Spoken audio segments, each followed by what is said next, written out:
Hi and welcome back. In this video we're going to be giving you a full tour of the Berlin Oceanis and letting you know what you can expect if you get on board this casino boat based in Penang.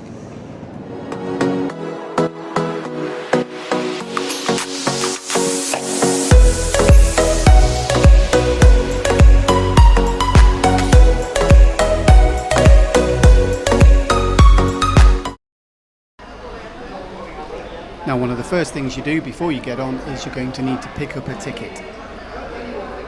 Now, you can do that in the pier and you can buy it from the little kiosks on the side, or you can do what we did and we'll drop a link to the Facebook group, and we bought ours online. Just so you know, it is a little bit cheaper if you buy them online.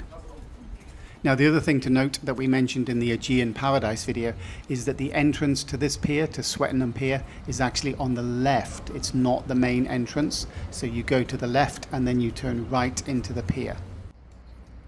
Once you've done that, you can follow the signs that takes you back outside, and then it'll give you a view of the big building in front of you that is Swettenham Pier. From there it's fairly easy. There's a set of escalators that lead up, which you'll see other people waiting, and a signpost. We did speed these videos up a bit, so don't worry, you're not going to go flying off at the top. And there's also a little kind of like 7-Eleven convenience store if you want to pick up any snacks for when you get on board. So we're about to get on the Berlin Oceanis, 50-year-old cruise ship. Let's see if there's more than just a casino to the old girl.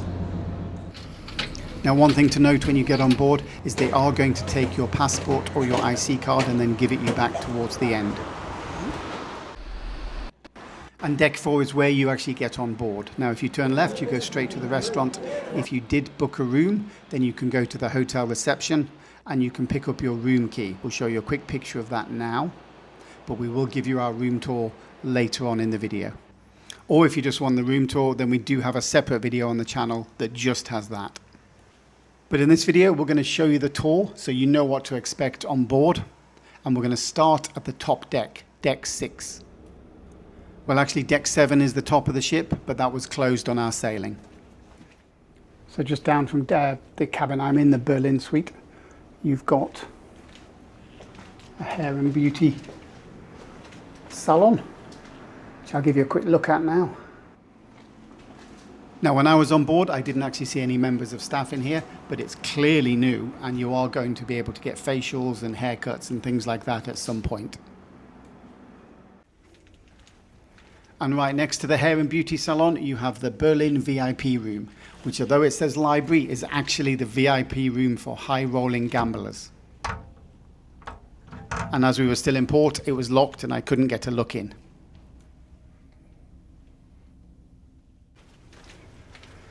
And then a door, which I will check out.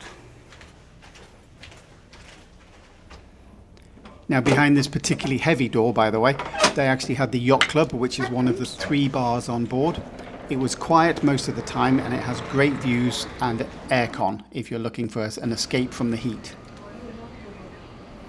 It also has a stage, but on our sailing in the daytime, there was no entertainment on board apart from the casino. And the beers in this one, or the drinks in this bar, are actually cheaper than the one downstairs, which I'll show you in a bit.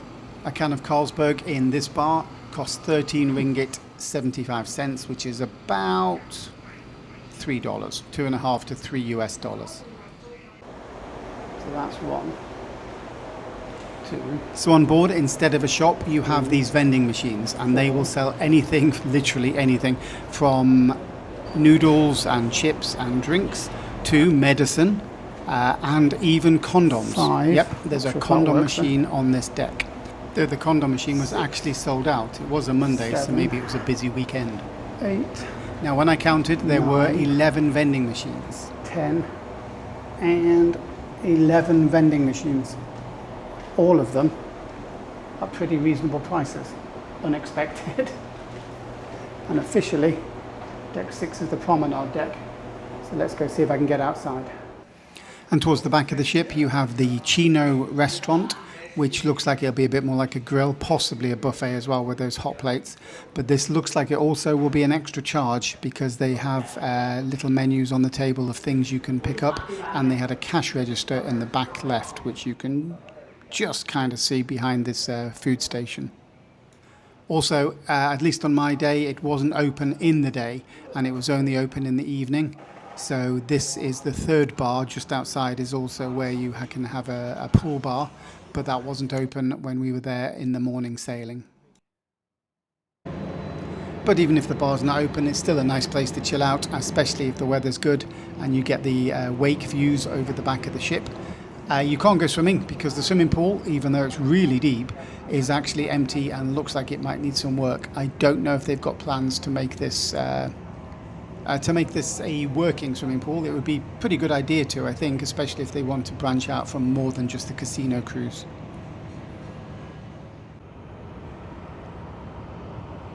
But even with all that, it's a good place to hang out. It's the view of the back of the ship, so you do get the wake views, and when you're sailing out, you get the views of Penang disappearing into the distance. But for now, we were heading out, the tugboat was here, and I'm about to head down to go check out the food options on board. Deck 6 is also home to the promenade deck, and it's a glorious day here. Got very lucky because the weather's been particularly bad the last few days. And that promenade deck, which runs down both sides of the ship, will take you back to the stairs where you can head to deck 4 and the restaurant.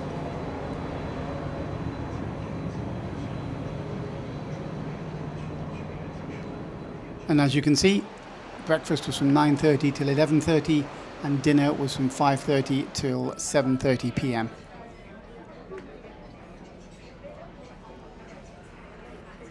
So they do have the main dining room, and on either side of the ship they do have a couple of more private dining rooms if you're in a group.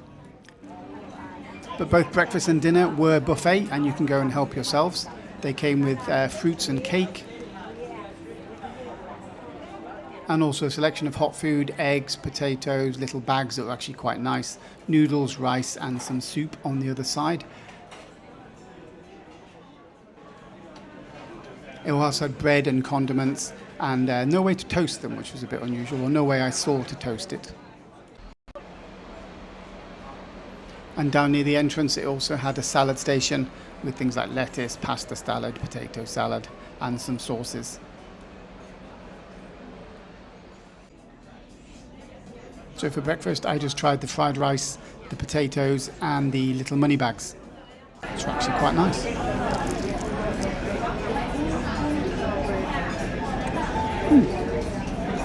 That's pretty good.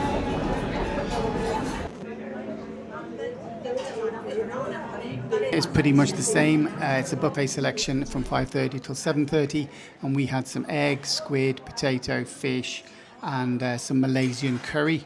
And then across the way there was some vegetables and some noodles and some rice as well, and another salad station.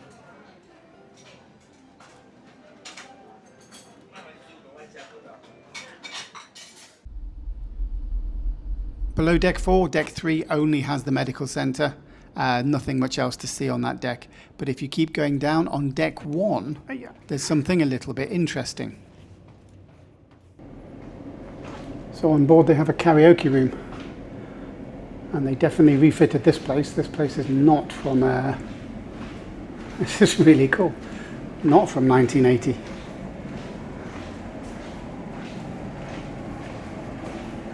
Oh, Karaoke Rooms. Now apparently these are available to use. I don't know if they're an extra charge or not, but the nice lady at the top of the stairs told me that you can use these to sing karaoke in. I unfortunately could not find the light switch.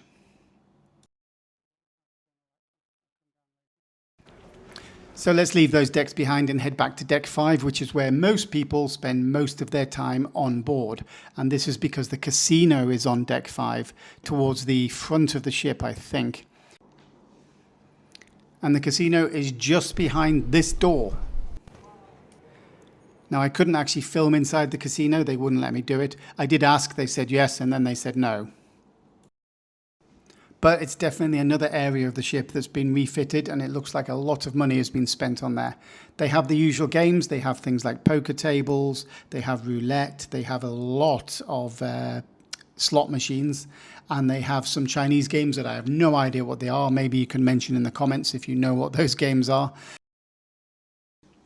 And of course, games like Blackjack or 21, whatever you call it as well, were available to play inside. On the day sailing we were on, it seemed to open about 12:45 and then close at about 5:30. Now, I know it is the main reason that people get on board this ship, but it was also the only entertainment I could find during the day sailing. I know in the evenings they were having singers on, but there's nothing in the daytime. So the casino on board is either your road to riches or ruin. For other things to do, you're going to have to entertain yourselves. And one of the ways you can do that is the Ocean True Colour or get a massage, which are both on deck 5, just on the other side of the casino. The Ocean True Colour bar, which is a little bit more expensive, it was 18 ringgit for a beer, is also a karaoke bar. So if you like singing and you don't like gambling, this is the place for you. Now, as I said, they will have entertainment on here in the evenings, and the evening I was there, it was supposed to be an Andy Lau tribute singer. Also, as we mentioned, there is a massage room on deck 5. That's just the other side of the karaoke bar.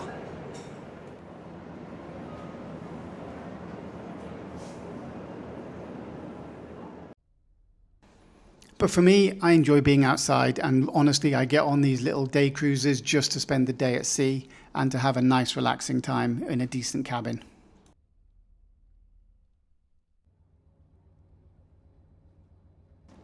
And if you can entertain yourself, then this can be a lovely day out. The boat, obviously it's showing its age, but it has been refitted well. And when you come back into Penang, you do get beautiful views of the sunset.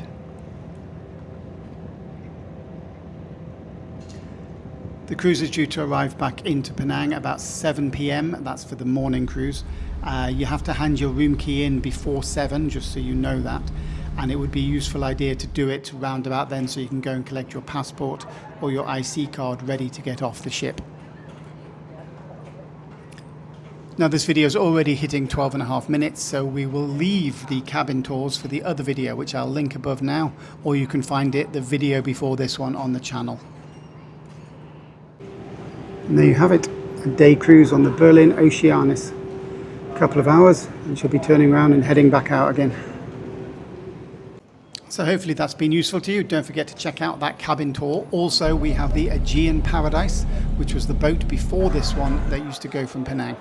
If it has been useful, don't forget to press like and subscribe, and hopefully we'll see you in the next video.